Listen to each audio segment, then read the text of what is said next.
You've worked on a variety of internet startups and across the digital landscape, so you have a very interesting vantage point.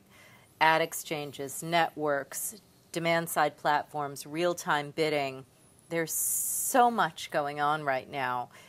What do you think is going to happen 5 years down the road? Who's going to be left standing?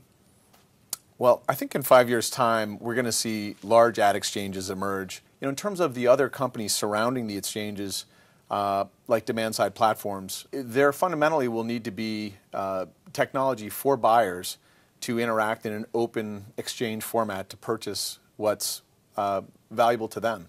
So I think the role of demand-side platform is really just emerging and just being defined, but the way you should think of it is buyer technologies. I really do think that the buyer technologies will be an ongoing part of the landscape and really empower buyers to create more effective advertising by finding what's valuable to them. Real-time bidding is such a small fraction of what's actually happening in inventory right now, but it's a very hot topic.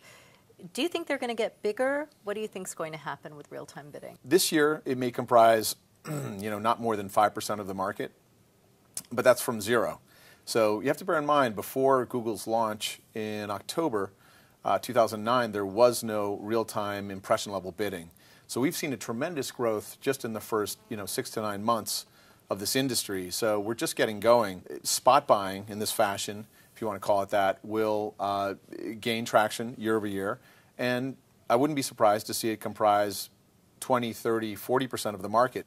From your vantage point as a seller in the online space, what do you think we're going to expect to see in terms of growth over 2010, 2011? This year, the change we're seeing is actually more interest from brands. We definitely do see the big brands investing, to our surprise and delight, in a very data-driven, performance-oriented advertising, and we're really starting to see the first wave of that, and it's very interesting to see a focus on performance, albeit not online sales per se, but other of their sort of branding metrics through the digital advertising.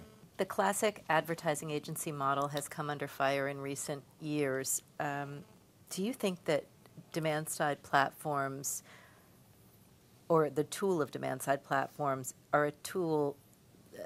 is a tool that helps agencies create more value for their clients? I think absolutely there's value added to the agency process. The demand-side platform is most obviously valuable for media planning, buying, and optimization. It does the grunt work, the counting, the tracking, the pattern recognition, not only better, because this is what machines do well, but of course it does it much less expensively. Our hope at DataXu actually is that the agencies will embrace machine learning and advanced analytics platforms like DataXu in order to become more strategic to their clients. The IAB today released its data usage and control document, which is a first overview of the entire data landscape. What do you think is next in technology, or just next in the understanding of data and its use in online advertising? I think what's next is really cutting the consumers in on what's going on.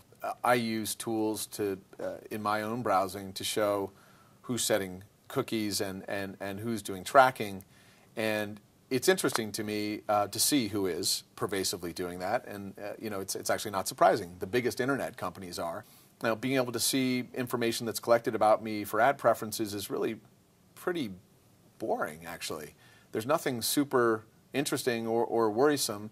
I do think things like identity theft are real issues in the age of digital, especially as we rush to digitize our personas online. But I don't think ad targeting raises that level of concern. So the best policy being transparency. There's nothing to hide.